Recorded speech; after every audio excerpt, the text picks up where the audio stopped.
being on the other side of the world, and you're actually calling us from the future. So we definitely appreciate your time travel.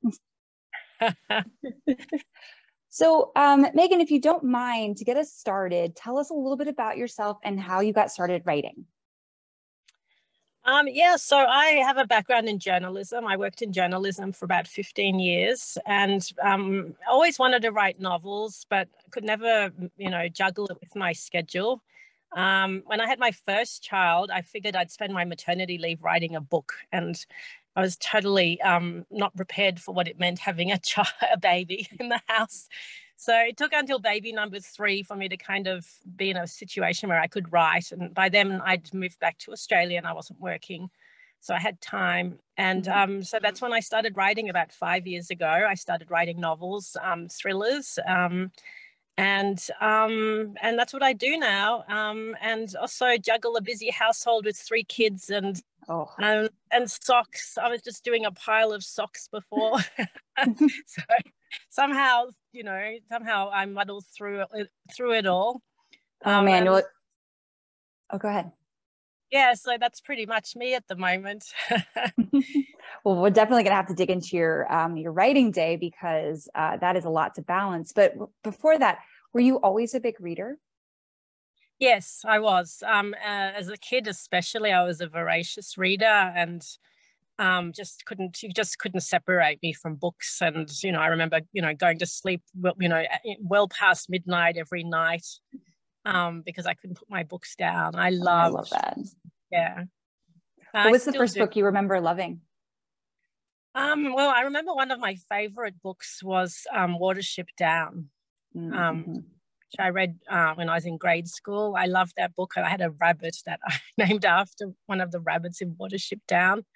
But I used to read everything. I loved the Anne of Green Gables series. I loved The Women. I used to read the Louisa May not the Little House on the Prairie series.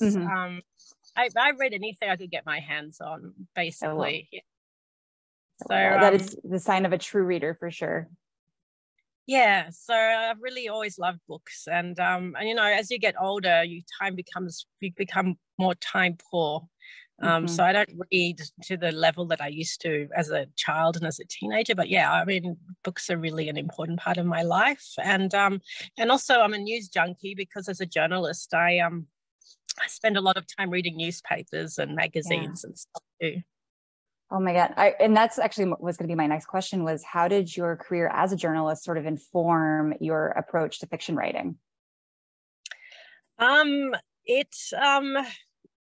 don't think it did directly. And in some cases, it actually is a bit of a handicap in that, fiction, you have to kind of let your imagination run free. Whereas when you're a journalist, it's all very fact-based.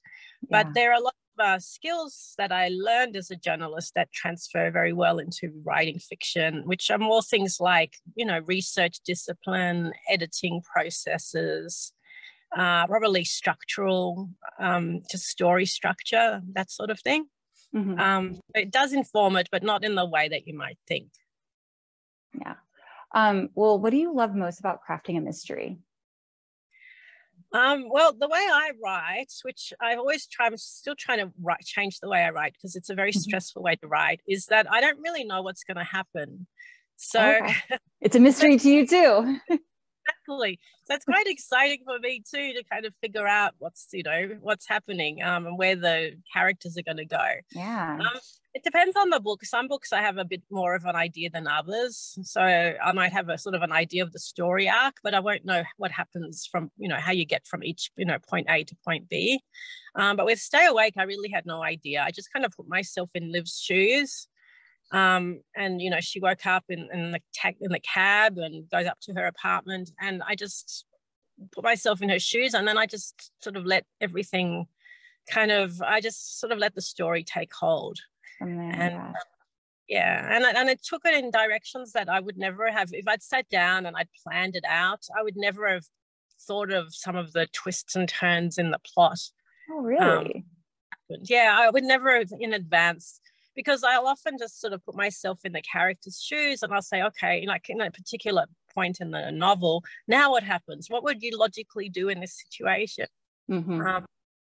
And so, for example, the handwriting on Liv's hands, I mean, one of my inspirations for the book was the film Memento, where he tattooed himself. And I didn't want to, it was an inspiration in that I wanted my characters to be I wanted my readers to be disoriented the way that anyone who watched Memento is disoriented. But I didn't want to, I wasn't trying to copy it. And so I deliberately didn't want to have anything that would be similar. And so in Memento, he tattoos messages to himself. And I didn't want her writing anything on her hands. I just didn't.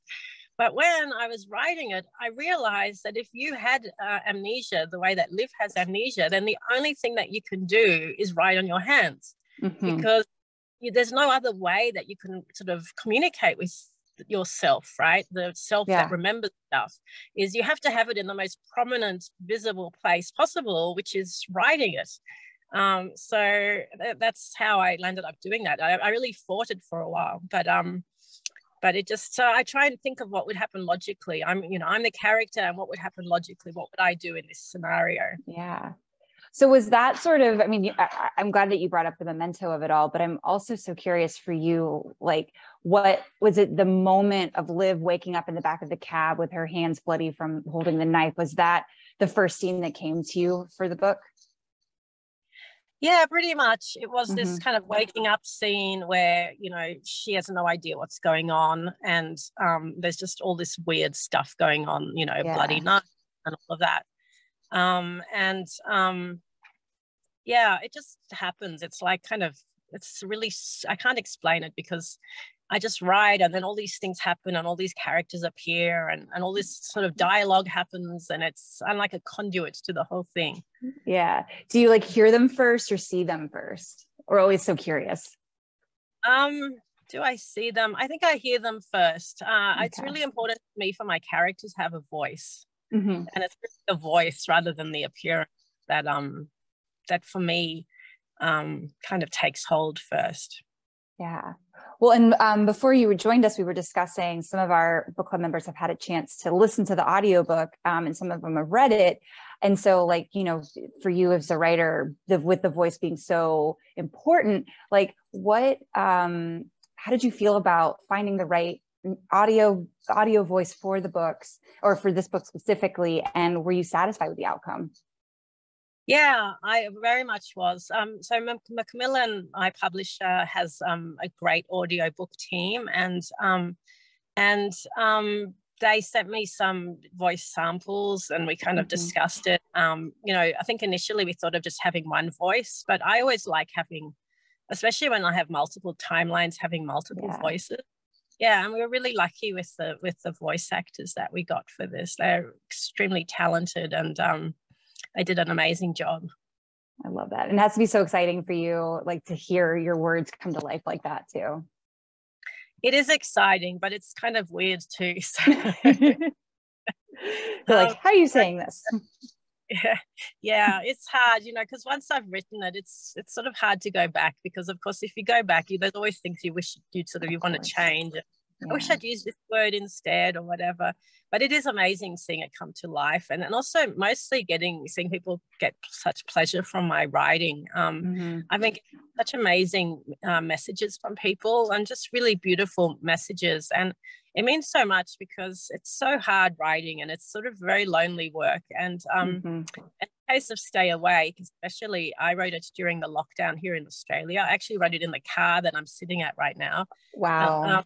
So because in Australia, we had, in Melbourne, Australia, where I live, we had a really long lockdown. It went on for almost over 6 months, sort of, or even longer, more or less. And we weren't allowed to leave our houses. So wow.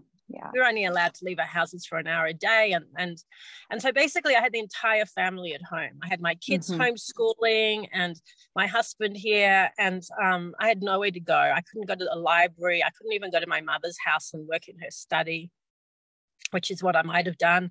So the only place to get away from the family was to come and sit in the car and work.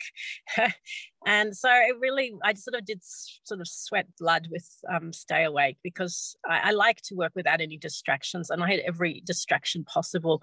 I even had my little son, who was 8 at the time, coming while I'm writing to ask me for help with, homeschool.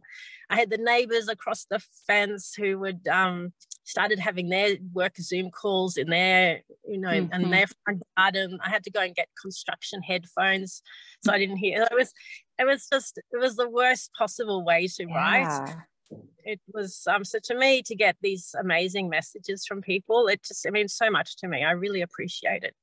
Yeah, that is incredible. It's so amazing when, the work is so hard for you and so laborious, but then also the readers just eat it up and enjoy it so much and find their own solace in it too. Yeah, it is. It's, just to know, the books stay awake, and then I get all these messages from people who couldn't go to sleep. And that's like the ultimate for any writer, I think. Yep, exactly. That's so funny. It's so true. Well, you mentioned one of the things that you brought with you from your journalism career into your writing is how to manage your research. But I mean, research has to be the most fun. I always find got to be the most fun part about any book process. But then researching something like memory loss and amnesia has to be fun, but also a little unnerving. What sort of things did you discover while researching Stay Awake? I research as I write often. I just start to write and then I'll discover I don't really know very much about this. In fact, interestingly enough, my brother's he's a sleep doctor. So perfect. So I kind of tapped his knowledge a little bit. But in terms of some of the weird things, actually, my starting point, which doesn't really fit in with the story, but one of the things I did research were people who've committed murders in their sleep. And it does happen, and it's not a common thing, but it does happen. And there are quite a lot of cases of people who've committed vicious, terrible murders, and they didn't, they were sleepwalking at the time. Wow. And then they sort of woke up and discovered what they'd done. What they did. Yeah, but also, I read some amazing accounts of people who've had different types of amnesia. And in fact, at one point in the book, I'd come up with this idea where Liv kind of leaves almost like a journal to herself so that she knows what's going on. And it was funny because after I did that, I then did some reading about experiences of people who've had amnesia. And there was a case of someone who had a very similar kind of amnesia to Liv, and that's exactly what she did. Her parents did it for her, actually, and they'd have a folder, and every day she'd wake up and they'd give her the folder and say, okay, you have to go through this now. So, people behave, I think we all behave pretty logically in the situations that we're in. But it is, amnesia is such a strange thing. And funnily enough, a couple of weeks ago, my mother was telling me about someone she knows who was on vacation with her husband and woke up one morning and didn't know where they were, who he was. Wow.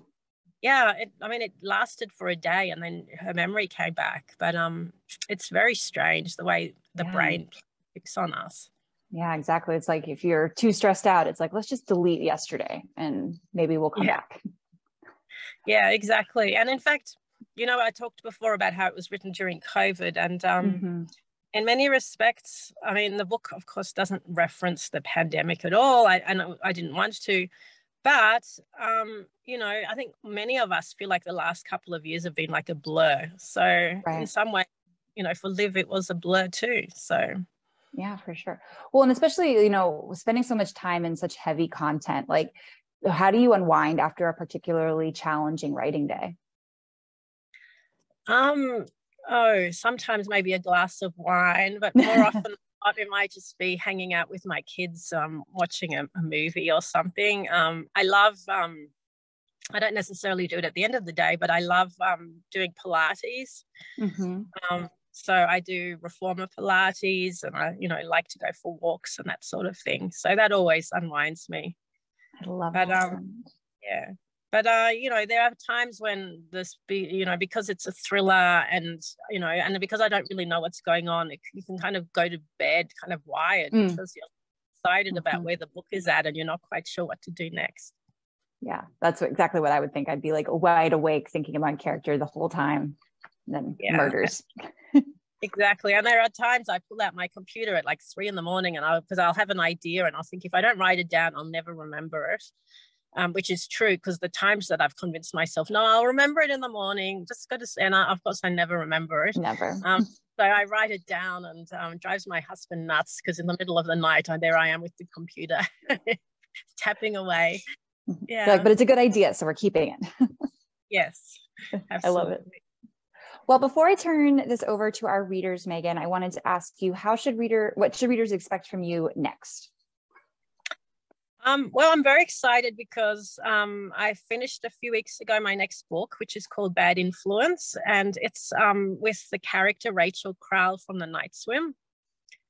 So she's a true podcaster, and she's on a different adventure in completely different from The Night Swim, but it's another Rachel Crowell book. I really loved her character, and I wanted to do something more with her. I love that. That's awesome. How can readers stay in touch with you and find out more about you? I'm on Twitter and Facebook and Instagram, so that's probably the best way. And I also have a website, which is megangoldin.com, and I often get really lovely messages from people, either through social media or through the website. I am trying to, I haven't done it quite yet, but I will perhaps put together a mail list as well, so that I can, if people are interested in knowing when my next book comes out, I'll let them know well in advance. I love that. Great idea. We always encourage mailing. We always encourage a newsletter. So it's perfect. Good idea. All right. Well, Megan, I'm going to turn this over to our readers to ask some follow-up questions about Stay Awake. Thank you so much for joining us today. Thank you.